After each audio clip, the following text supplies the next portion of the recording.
환영하고 축복합니다. 오늘 주의 말씀을 듣는 자리에 나오셔서 감사드리고 축복하고 그 말씀 가운데 은혜가 있는지 기도합니다. 아멘. 오늘 함께 나눌 말씀은 세리장 삭개오가 예수님을 만난 그러한 내용입니다.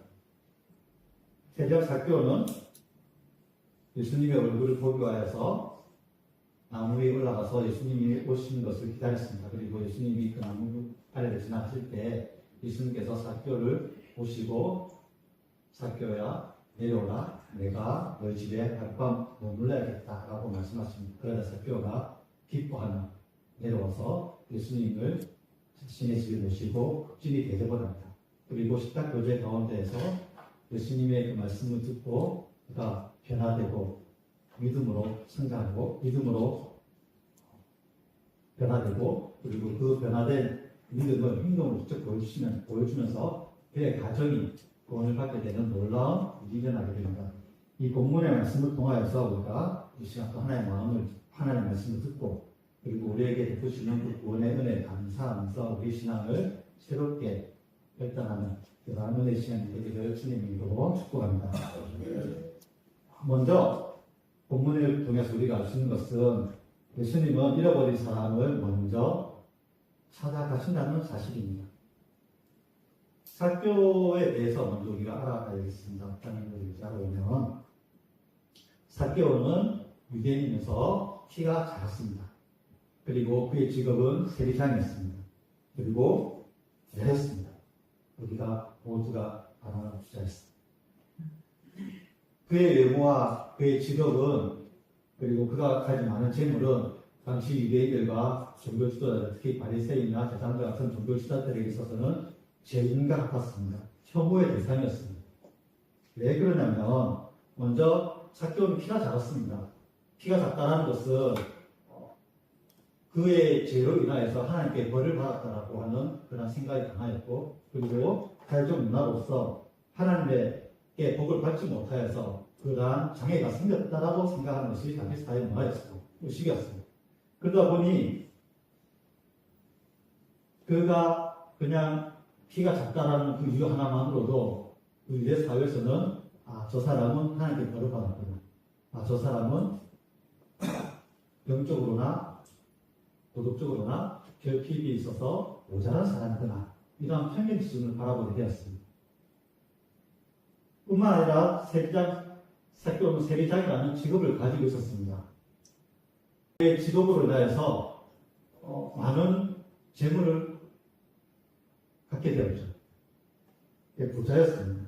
당시 이스라엘은 로마 제국의 식민지로 살아가고 있었습니다. 로마 제국은 그 거대한 땅을 운영하기 위해서는 막대한 자금이 필요했고 그러한 자금은 로마가 정복한 그 지배국가로부터 정복지로부터 착취하여서 그 나라를 운영하였습니다.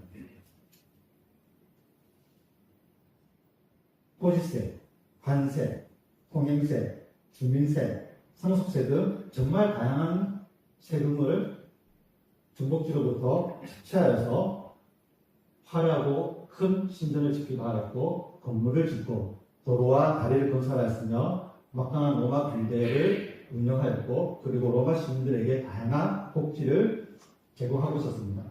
이 세금을 로마 제국에게 갖다 바치는 사람이 바로 세리였고 그 세리를 감독하는 사람이 세리장이었다는 것입니다.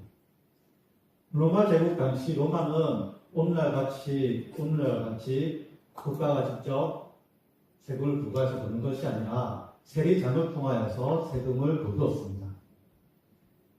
로마는 일정 지역을 세리장에게 징세할 수 있는 권한을 주었고 그 세리장은 또 현지인들을 고용하여서 세리라는 직책을 주어서 그 세금을 거두었다는 것입니다. 쉽게 말하면 로마 제국이 세리장에게 그 지역에 세금을 거둘 수 있는 징수 권한을 주었고 그 징수 권한을 가진 세리장은 그 현지를 잘 아는 현지인에게 다시 세리라는 직분을 주어서 세금을 거두는 하청을 주었다는 것이죠. 그러다 보니 하청 구조다 보니 이 사이에서 엄청난 비리가 발생한 것은 눈에 안 봐도 뻔한 사실이었습니다. 그래서 세리와 세리장들은 로마 제국이 부과한 세금보다 훨씬 더 많은 세금을 부과하여서 그 차액을 로마에게 바친 그 바쳐야 될 그 세금 위에 그 나머지 차액을 자신의 사유재산으로 삼았다는 것입니다. 그러니 그 사람들이 봤을 때 세리라는 직업, 세리장이라는 직업은 탐욕스럽고 부정직한 사람의 대명사로 찍혔었다는 거죠.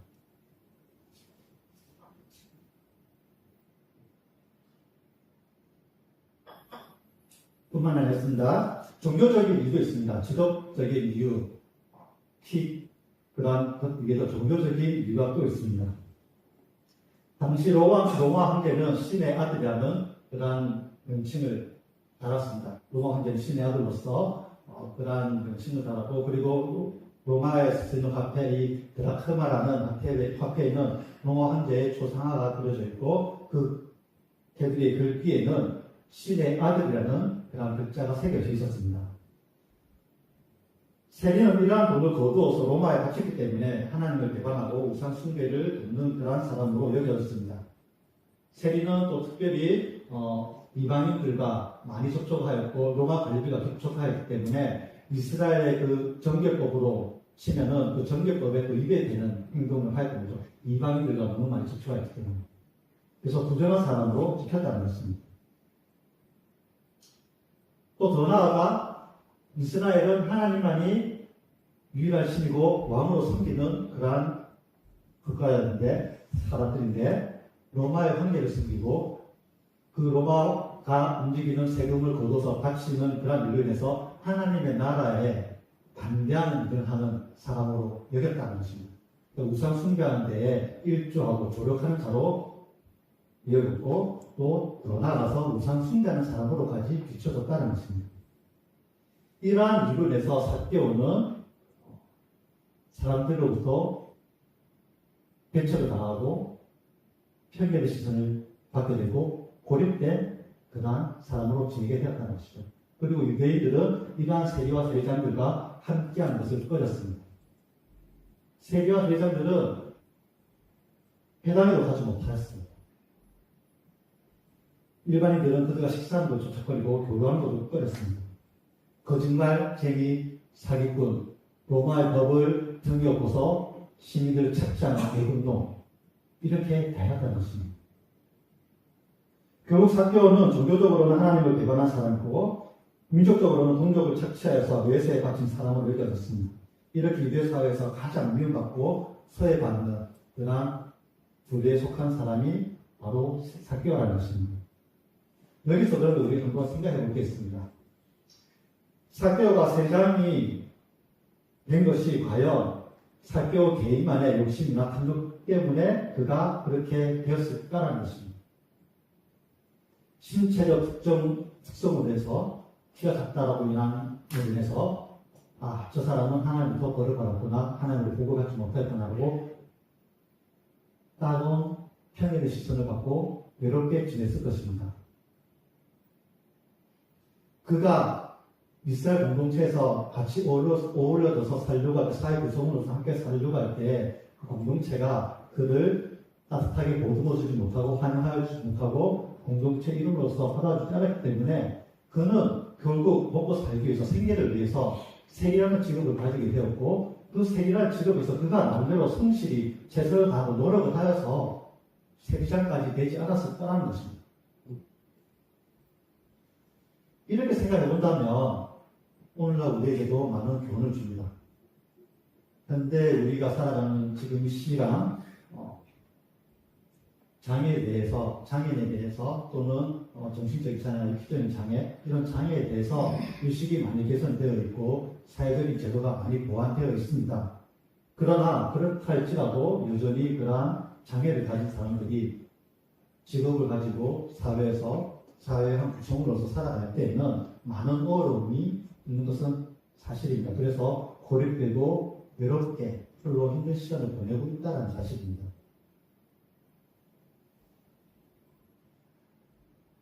우리 주변을 돌아보면 이런 사람들이 많이 있을 것 같습니다.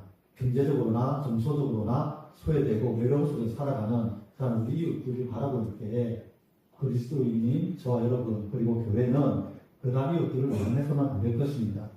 사회적 약자와 소외된 이웃을 위해서 기도하고 그들이 우리 사회의 한 구성으로 살아갈 수 있도록 우리가 더 많은 관심을 가지고 기도하고 사랑을 실천해야 할 것입니다. 이것이 바로 예수님을 닮아가는 우리의 자세일 것입니다. 무엇보다 중요한 것은 이런 삭개오에게 예수님이 먼저 찾아가셨다는 사실입니다.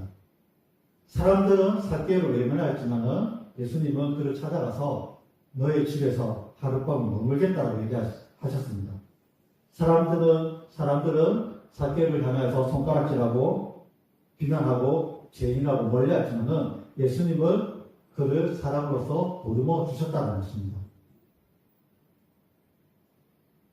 오늘 이 시간도 예수님은 소외되고 상처받은 사람들을 먼저 찾아가고 계시다는 사실입니다. 혹시 지금 말하지 못할 그런 힘들고 어려운 상황 가운데 있고 마음의 상처가 있고 외로운 분들이 계십니까?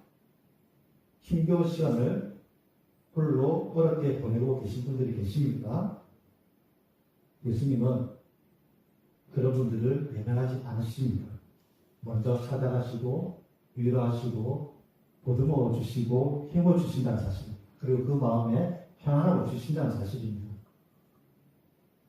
하나님의 가장 좋은 방법으로 가장 선한 길로 여러분들의 삶을 인도하실 줄 믿으시길 바랍니다. 아멘. 그 두 번째로는 예수님을 만난 사람은 그 생각과 삶의 변화가 일어난다는 사실입니다.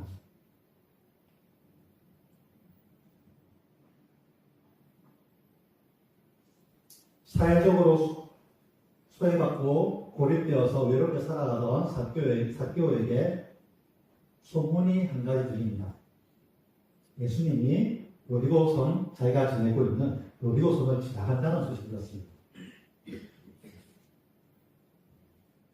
삭개오는 그 소문을 듣고 특별한 어떤 목적을 가지거나 예수님에게 무슨 바라는 그러한 이유가 있는 것이 아니라 그냥 그저 그 예수라는 사람의 얼굴을 한번 보고 싶다라는 열망이 사로잡히게 됩니다. 왜냐하면 그가 들었던 소문들이 믿을 수 없는 그런 소문들이었기 때문입니다. 어떤 소문이었냐면 혈류병자를 고치시고 문둥병자를 고치시고 수족병자를 고치시는 그런 예수님에 대한 소문을 들었습니다.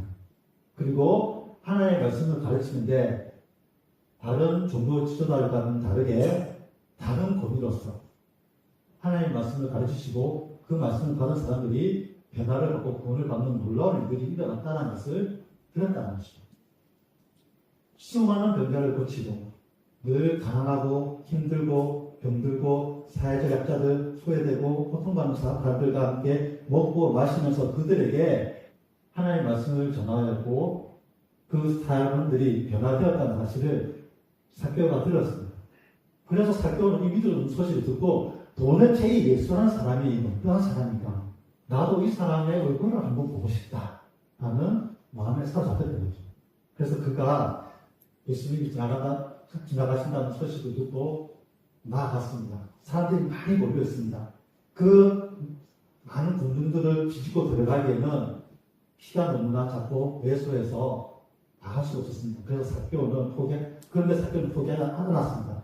내가 예수님 얼굴을 한번 봐야겠다. 이 열망에 예수님이 지나가실 그 길을 미리 앞질러 가서 나무 위로 올라가서 예수님을 기다린다. 그래, 여기 있으면 예수님이 지나갈 때 내가 얼굴 한번 볼 수 있겠지. 이 마음으로 돌 건너나무 위에 올라가서 기다리고 있습니다. 예수님이 지나가실 때에 삭개오가 올라갔던 그 나무에 멈춰서서 나무 위를 바라보시고 사랑스럽고 부드러운 목소리로 삭개오야 빨리 내려와라. 내가 오늘 너희 집에서 하룻밤 머물러야겠다 라고 얘기하십니다. 삭개오는 깜짝 놀랐습니다. 그런데 너무 기뻤습니다. 그래서 삭개오는 불이나 기다려왔습니다. 예수님이 우리 집에 오신다고요. 감사합니다. 제가 예수님을 극진히 모시겠습니다 하면서 예수님을 급히 자신의 집으로 모시고 갑니다. 그리고 그곳에서 식사를 합니다. 삭개오에게 있어서 이날은 정말 그 인생에 있어서 잊지 못할 정말 중요한 날이 되었을 것입니다. 단지 소문으로만 듣던 그 예수의 그 얼굴을 보기 위해서 그저 나무 위에 올라갔을 뿐인데 그 예수님이 자신을 직접 보시고 먼저 말을 걸어주시고 찾아오셔서 하룻밤을 머물면서 자신과 함께 시간을 보내겠다는 것입니다. 이것이 바로 예수님의 모습이라는 것입니다. 이것이 바로 예수님의 사랑이라는 것입니다. 예수님을 만난 삭개오는 자신의 인생을 어떻게 고백하지 않았습니다. 그는 그저 그 변화된 그 마음을 삶으로 행동으로 표현합니다. 많은 사람들이 모여있는 그 자리에서 예수님께 일어서서 얘기합니다. 예수님, 내가 이제는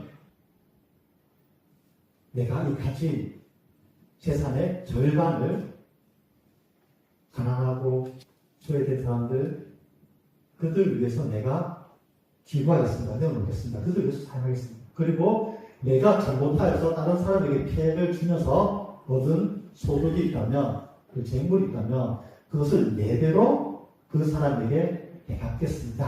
라는 놀라운 선포를 합니다.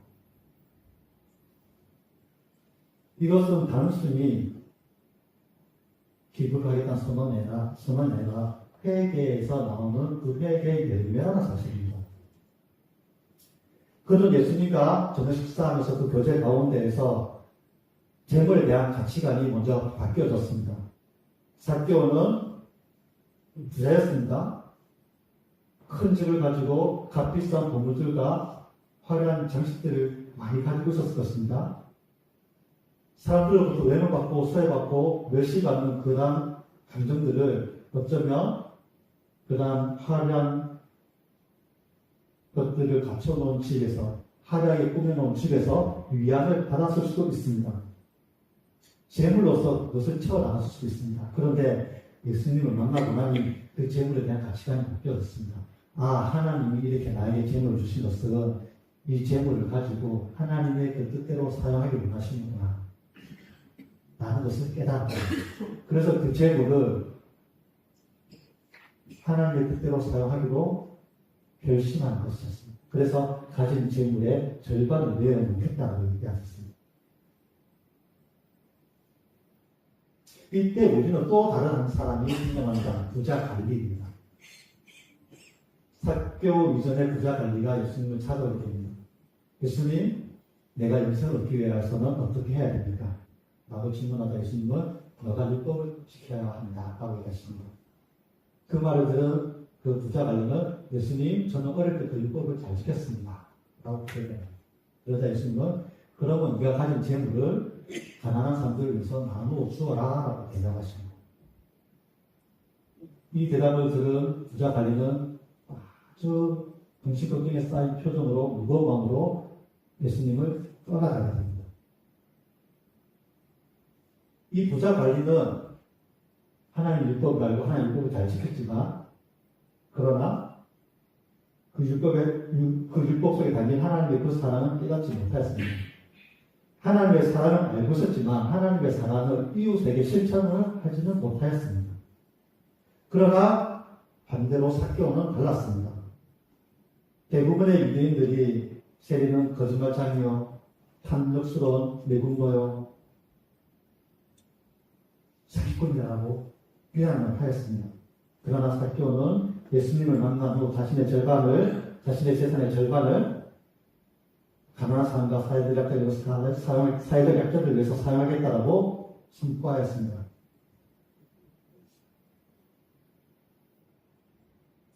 또한 그가 부당하게 취한 재물이 있다면 4배로 갚겠다라고 이야기합니다.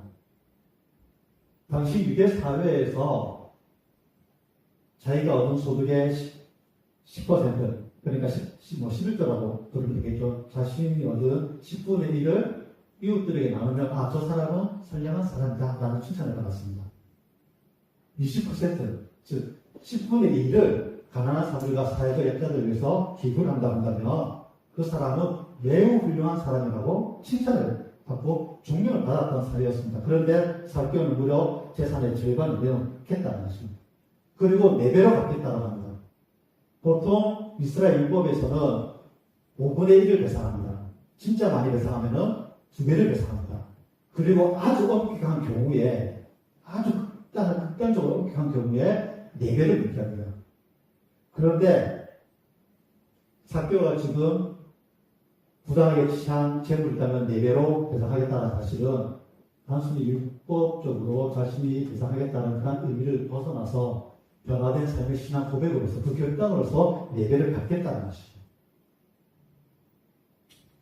자신이 변화된 삶을, 그 믿음을 행동으로 바로 실천해 옮기는 것입니다. 부자가 하나님의 나라에 들어가는 것이 낙타가 바늘기로 들어가는 것, 부자가 낙타 바늘기로 들어가는 것이 더 쉽다라고 하는 그 말씀이 생각납니다. 사람의 힘으로는 불가능하지만 하나님의 은혜가 임하였을 때 사람이 변화될 수 있고 삭개오처럼 이렇게 베풀고 나눌 수 있다는 것을 우리에게 성경은 알려주고 있습니다. 여기서 또 우리가 한 가지 또 생각해 볼 점이 있습니다. 삭개오는 정말 사람들이 말하는 것처럼 그렇게 악랄하고 독한 사람이었다는 것입니다.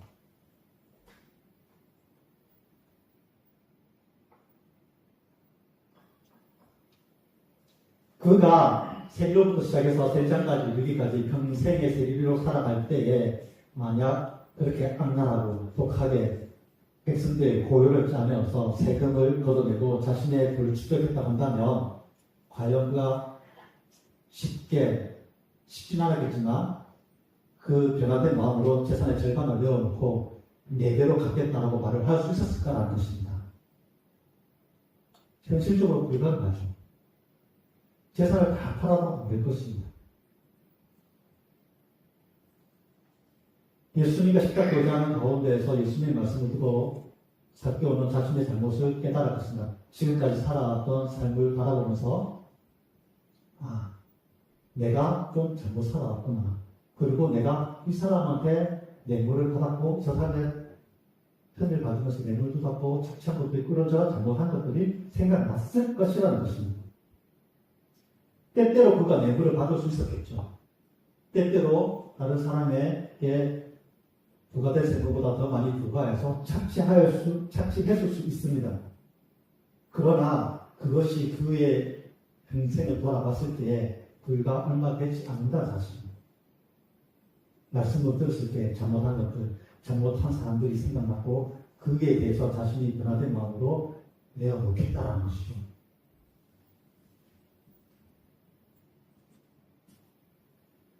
삭개오의 이름은 깨끗한 사람, 의로운 사람, 순결한 사람이라는 뜻입니다.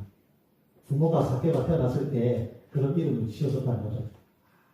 소중한 나의 아들이 태어났구나. 너의 이름은 삭개오다. 앞으로 살아갈 때 깨끗하고 순결하고 깨끗하게 살아가야 된다.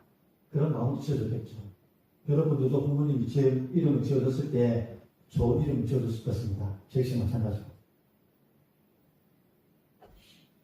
삭개오는 단지 키가 작다는 이유 하나만으로 사람들에게 무시를 당하였고 세계를 위하여서 어쩔 수 없이 세리장이 되었다고 한다면 그 과정에서 사람들이 가지는 그 시선이 있었다는 것이죠. 그래서 선입견을 위해서 세리란 직업, 세리장은 저 세리 삭개오는 아주 나쁜 놈이야, 나쁜 놈이야, 국가를 팔아먹은 내군마야. 마치 우리가 주변 사람들 욕하듯이 그렇게 했을 수 있다는 것입니다.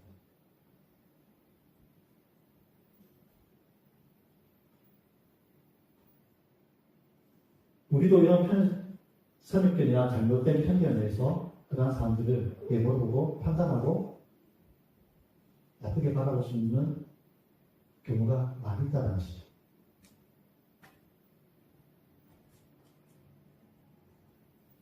그래서 우리는 사람들을 바라볼 때 어떤 편견, 직업이라든지 어떤 외모라든지 그가 행하는 일들을 통해서 편견을 가지지 말고 그 사람을 순순히 그 사람의 영혼을 바라보고 사람 그 자체로 존중이 되고 바라봐야 된다는 것을 이 시간에 또 깨닫게 됩니다.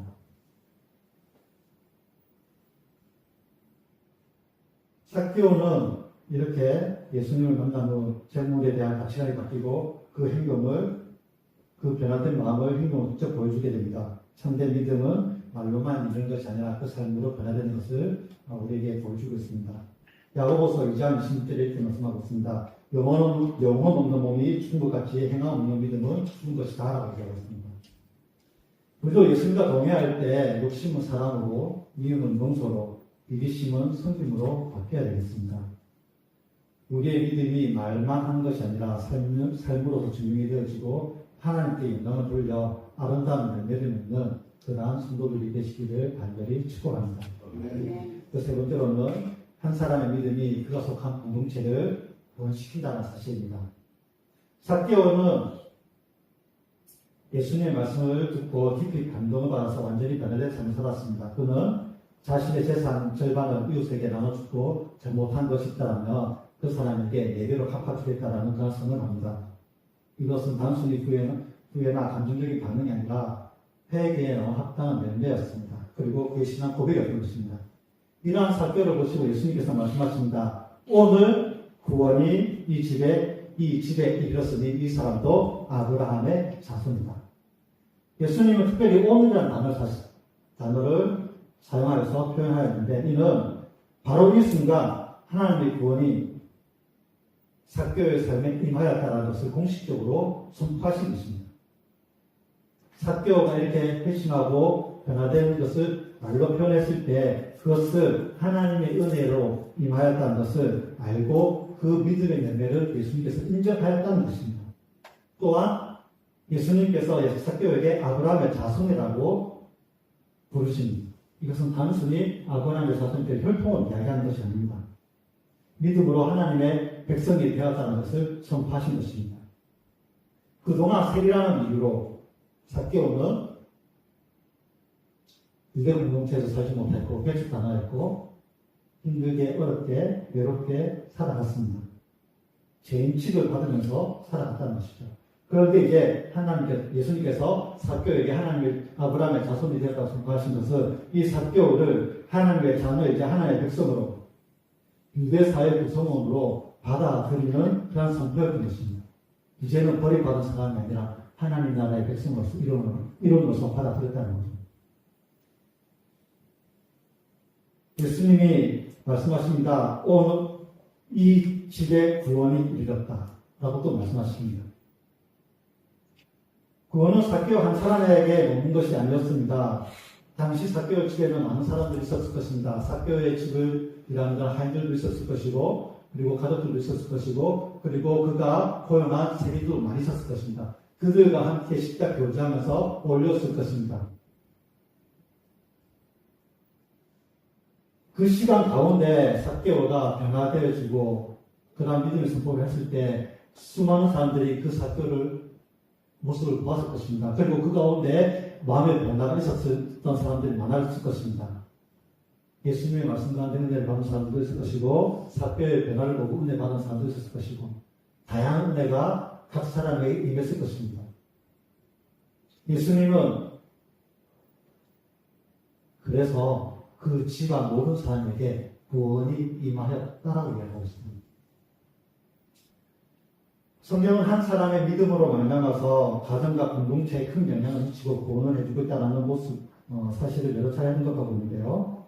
사도행전 16장 31절에 주 예수를 믿으라 그리하면 너와 내 집이 구원을 받으리라 라고 말씀하셨습니다. 그리고 고린도전서 7장 14절에서 16절에 보면 믿는 한 사람을 통하여서 온 가족이 하나님의 은혜의 자리로 나아갈 수 있다는 것을 또 알려주고 있습니다. 그러므로 우리의 믿음은 결코 한 사람의 그 개인적인 차원에 머무르는 것이 아니라 머물러서는 안 된다는 사실입니다. 한 사람의 믿음과 그의 믿음에 따른 변화는 가정과 직장과 사업장과 우리가 소속된 모든 공동체에서 하나님의 구원의 은혜가 흘러나가는 통로가 된다는 사실입니다. 하나님께서는 오늘도 한 사람의 변화된 삶을 통하여서 많은 사람들을 하나님께로 인도하기를 원하고 계십니다. 예수님께서는 삭개오와 그 가정에게 구원을 선포하신 후 인자가 온 곳을 잃어버린 자를 찾으러 왔다라고 이렇게 말씀하시면서 자신의 존재, 자신이 있다는 그 이유를 밝힙니다. 인자, 즉 예수님인 것은 잃어버린 자를 찾으러 왔다는 것입니다. 하나님의 형상대로 지음받은 인간은 아주 중요한 존재입니다. 그러나 죄로 인해서 하나님과의 관계가 깨어지고 사탄의 권세에 모여서 죄를 짓고 사망 가운데 우리가 살아가게 되었습니다. 그러나 하나님께서는 사랑하는 그 자녀들을 잊지 않으시고 해명하지 않으셨습니다. 사랑하는 자녀들을 구원하기 위해서 바로 이 땅에 하나뿐인 아들 독생자 예수님을 이 땅에 보내주셔서 그 예수님을 통하여서 하나님과의 관계를 회복시켜 주시고 우리를 구원으로 이끌어 주신다는 사실입니다. 삭개오의 이야기는 한 사람의 개인과 그 변화만 이야기하는 것이 아니라 그 한 사람을 통하여서 그 가정과 그 공동체가 변화되어지고 그리고 더 나아가서 예수님은 이 땅에 잃어버린 그 영혼, 그 한 사람 한 사람을 찾으시기 위해서 이 땅에 오셨다는 것을 알려주고 계십니다. 오늘 우리도 삭개오처럼 예수님을 만나서 삶이 변화되어지고 그 변화된 그 삶을 통하여서 우리 자녀들과 가정들과 직장과 사업장과 우리가 속해 있는 그 공동체에 하나님의 구원의 은혜가 흘러나가는 축복의 통로가 되기를 소망합니다. 말씀 맺겠습니다. 개인 취급을 받으면서 사회적으로 외면받고 고립되어서 홀로 지내던 그러한 삭개오를 예수님은 친히 먼저 찾아와 주시고 그리고 구원을 베푸시고 하나님의 구원의 자녀로 이끄시는 그 모습을 바라볼 때에 예수님은 잃어버린 양을 찾는 그 참된 목자의 모습을 우리가 바라보게 됩니다. 사랑하는 성도 여러분, 지금 우리가 살아가면서 사람을 외모나 직업이나 학력이나 이러한 것들로서 쉽게 판단하고 편견에 사로잡혀서 평가하고 정죄할 때가 있습니다. 그러나 예수님은 사람의 이러한 선입견으로서 사람을 바라보는 것이 아니라 그 사람의 그 영혼을 바라보시고 그 하나님이 지으신 존귀한 사람 그 자체로 바라봤다는 사실을 우리가 이 시간에 한 번 더 마음속에 새겼으면 좋겠습니다. 그래서 우리도 이 예수님의 시선으로 우리 이웃들을 바라보고 사람들을 바라보고 소외된 이웃들을 품고 사랑하는 그리스도인이 되기를 소망합니다. 혹시 지금 이 시간 또 자신의 부족함과 또 어떤 실패와 말할 수 없는 여러 가지 장애들을 통하여서 스스로 포기하고 있거나 또는 세상으로부터 외면받고 있다라고 그러한 느낌을 가지고 계신 분이 있다면 목자 대신 선한 목자 대신 예수님을 기억하시기 바랍니다. 예수님은 지금 이 시간에도 여러분의 이름을 부르시면서 찾아오십니다. 그리고 찾아오셔서 내가 오늘 너의 집에 머물겠다라고 말씀하고 계십니다. 우리 주님은 우리를 외면하지 않으시고 우리를 회복시켜 주시고 우리를 새로운 삶으로 인도해 주시고 있다는 사실을 다시 한번 더 마음속에 새기시기 바랍니다. 이 시간에도 이 시간 받은 내 말씀을 가지고 한 주간 살아갈 때에 예수님을 더욱더 가까이 하시고 말씀으로 변화되어서 우리의 삶을 통하여서 하나님의 사랑과 복음이 우리의 가정과 직장과 사업장에 흘러보내시길 바랍니다. 우리 한 사람의 믿음을 통하여서 다른 사람을 살리고 우리의 가정과 공동체가 구원을 얻는 그러한 경험을 하는 하나님의 능력을 경험하는 귀한 축복의 통로로 한 분 한 분 살아가시기를 간절히 축복하며 기도합니다.